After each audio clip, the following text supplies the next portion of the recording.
In lecture 4, we are going to discuss how to take all of the wonderful research you've been doing and put it all together so that you can write your paper proposal and then write your academic argument paper. So the purpose today is to demonstrate how do we go from all of this research we've been doing to a clear argument/thesis statement so we can get started writing a paper. And I'll also explain more about that paper proposal, which is due at the end of this week.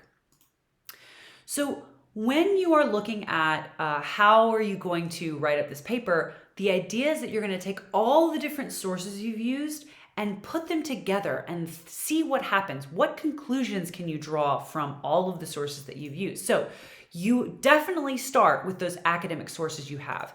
And many of you are going to be able to use the sources that you wrote about for your annotated bibliography. So you must, in your final paper, use at least some information from at least two sources. Now, the sources that you use might not have information about your very specific platform or your very specific issue, but it has good information that you can use to inform your audience and to bring credibility to your paper. So you're just going to use these sources to support some idea in your argument. There's one thing I want to say about this. A lot of my students are like, look, I can't find an article that says exactly what I'm trying to say about Instagram. And here's what I have to say about that.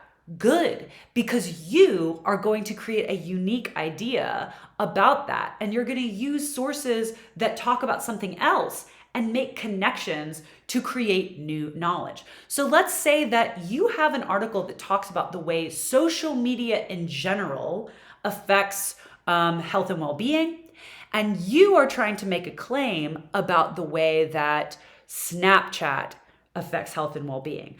You can say, according to research about social media, this is happening, blah, blah, blah. And you can say, because Snapchat is a social media platform, a lot of the conclusions drawn in this article from academic research are going to probably be true for Snapchat. So you can make these kinds of connections.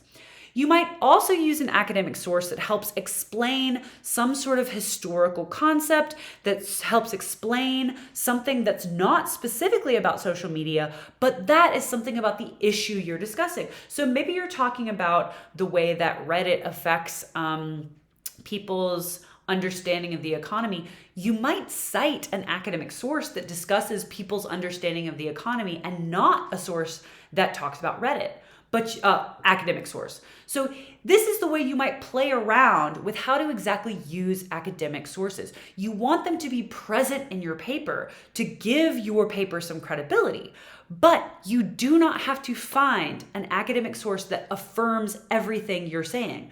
You are the one that's creating new and interesting conclusions using these sources. So you also want to have popular sources. Popular sources are able to discuss important ideas that are hard to quantify in academic studies, so you want to have that source as well. It also gives a broader perspective than what a lot of academic research can offer, and it feels very down to earth. Then you're also going to want to have some example posts that show how real people are experiencing these issues and illustrates the point that you're making. So I want to show you one way of working on synthesizing all of this. And I like to find a way to visualize and map my information from research. So this is just one example. You do not have to use this graphic organizer. You can use charts, you can use your own method, but I want to show you what I do often. I make a graphic organizer where I have my research question or the kind of broad idea that I'm working with. Maybe it's just a draft of a research question. And then I create information bubbles for all my sources. So here's the question that I'm asking. Let's say, how does TikTok affect the patient-doctor relationship? Or how does TikTok affect the health system? And so I want to list all the things I have from my academic sources, kind of information that I found through my articles. And you see, I'm kind of reminding who the authors are so I can easily cite them in a paper that I write later. Then I'm going to put my popular sources. Then I'm going to say, what am I learning from the example posts that I have here? And I just want to get it all out on paper. All right, so we're going to talk about how I move from this information to a thesis statement. That's what we're going to be talking about in this post. So what you're going to do, once you have all of the information written down, and that could be in this form of a graphic organizer, that could be in a chart, that could be in a spreadsheet, that could be any way you want to do it. Note cards. You read through all your information and you ask yourself, do I see any big themes? Do I see something popping out at me that's like, yes, this is an important conclusion? Or you ask, what does all of this say about my issue? You might want to say, what additional questions am I coming up with as I read this? Or what is something new and interesting from this that I could tell a friend? Maybe that is the beginning of your thesis statement or your thesis statement itself. So I want you to be aware that there is not going to be one perfect answer. Everyone is going to look at all that information and draw some different conclusions. But you want to start somewhere. So do this method of getting it all out on paper, visualizing it, and asking yourself some of these questions. And be aware that it's going to probably change. I also want you to think outside the box. You are not looking for whether or not TikTok is good for the healthcare. TikTok is bad for healthcare. That might be something that you end up, concluding, but you might want to say something totally different. Maybe there's not one perfect way to spin it, like this is positive or negative. So here's one potential way that you might write an argument for this paper.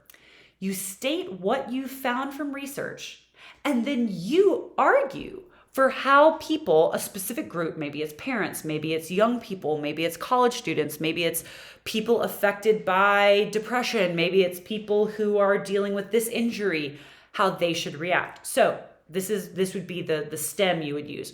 Researchers disagree about whether TikTok is harmful for depression diagnoses or whether TikTok is harmful for the healthcare industry writ large. Therefore, parents or young people or whatever should, and you fill in the blank with what you think they should do based off of your sort of research and your understanding of the issue. So that's one way you might come into a thesis statement. One example of lots of different things you might do. So let's look at this, and I want to kind of take us through this. So my academic sources are talking about how TikTok can spread some bad information, and it can actually lead to misdiagnosis. However, the same source talks about how it can make people actually seek a diagnosis, which could be a good thing when they didn't do it before. But another source says that it could lead to overdiagnosis, but they say maybe, right? So academic research is not going to say yes, yes, yes, yes, yes, or no, no, no, no, no. They're going to be very careful about their claims. Then I'm seeing in my popular sources, Tyler says that TikTok can help doctors learn how to better relate to their patients. That's one thing. I did not write down my sources for these. That was just a misstep on my part. So you would want to do that. Another popular source that says that TikTok encourages doctors to actually create accounts to counter the bad information. And maybe that creates an ecosystem in which the public health knowledge is better because doctors are speaking directly to the public. But also it could lead to some shortages of medications. If people are seeing that some popular medication is gaining traction on TikTok, they might go and seek a diagnosis so that they can get that medicine, and then that can lead to shortages. So this is a problem that might happen.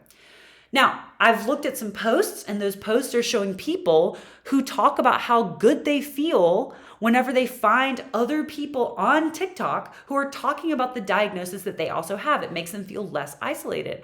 And it also, I've seen people talking about how getting a diagnosis is something that happened because they saw information on TikTok. It led them to have information that they would not otherwise have had. So when we look at this, we see a mix of a lot of different things. It is doing a lot of good work for some people who need help. It's leading to some potential harms, though. I don't really see a lot about patient-doctor relationship here. So maybe my thesis statement needs to be about something slightly different. So let's look at some example thesis statements that could come out of this paper. 1, TikTok disseminates both helpful and damaging public health messages. That is doing that thing that I said here. Researchers disagree. So it states what research suggests, and then it's going to talk about how people react. So what does research suggest? Well, it says that it's both helpful and damaging. And as a result, here's your argument. You're going to say individual users need to develop specific practices for interacting with this content. And then you would have to show them what that was. So that is an example of that. Research says this, therefore people need to do this. And that's you coming up with that second part. Another possible thesis is TikTok has, this should say change, just take away the A. TikTok has changed the medical profession in a way that benefits public health on the whole. And this is where you are just saying it's a benefit. So your claim is that it's good. Now this means, however, that you're going to have to talk a lot in the counter-argument paragraph about how, well, a lot of people say it's bad, right? And so you're going to need to say, this might be bad, but on the whole, these are good things, and we want to validate those and say we can deal with the negatives, and here's how we might want to deal with them. You could totally switch this around though and say your argument is that TikTok has changed the medical profession in a way that damages the public health on a whole. So either of those are going to be fine, but you're going to have to use your sources in a way that helps us believe your case. And then a last one. This one honestly is my favorite one. I like this. Because of TikTok's wide-reaching influence on public health knowledge, each individual medical practice must hire a full-time specialist that negotiates social media-related concerns. To me, this is very strong because you could have a paper that talks about what are the good things that happen because of TikTok and the public health knowledge. What are the problems? And then you could say, in order to combat the problems and really elevate the positives, we need to have someone on the staff of almost all medical professions that is involved in understanding what kinds of patients are going to be coming in. How does the doctor need to relate to the patient in a different way when they have all this information from TikTok? What kind of social media campaigns does that practice need to set out to try to help people get good information? So I think you have a lot that you can do with all of these thesis statements, but you see how you could write plenty of papers with the same information based off of what you want to do. So here is what is due for you at the end of this week. You must turn in a proposal that is at least 1 to 2 paragraphs. You need to talk about what is your research question that you're trying to answer, and then what is a rough draft of the thesis statement that you are going to be arguing. Right? That's kind of providing an answer, but also explaining a stance. It's taking a side. You're going to preview some of the points that you are going to cover. So if you have this thesis statement, what are your major paragraphs going to say? What are they going to discuss? How are you going to convince your audience of this? What evidence are you going to use? What are the sources you're going to use in your paper? How are they going to help you make your points? So this is what's going to be in your paper proposal. Final thoughts here. You want to make this proposal as thorough and specific as possible. That's going to help you. First off, I'm going to give you feedback on this. So you want to turn it in really early and you want to make it really specific so I can give you very good feedback that will help you actually write this paper really well. But don't worry. If you are not sure, you do the best you can, but you are welcome to change this. Maybe you have a thesis statement that you're not super happy with. That's great because I will help you transform it into something that you really like, but also you will transform it yourself as you actually write the paper. You might find a totally different idea or direction as you actually start writing. So don't worry too much. Just do your best on this and feel free to email me to set up a meeting if you want to talk it out. So here's my email address as always. I'm happy to hop on a Zoom call and discuss this at a time that's convenient for both of us. Good luck.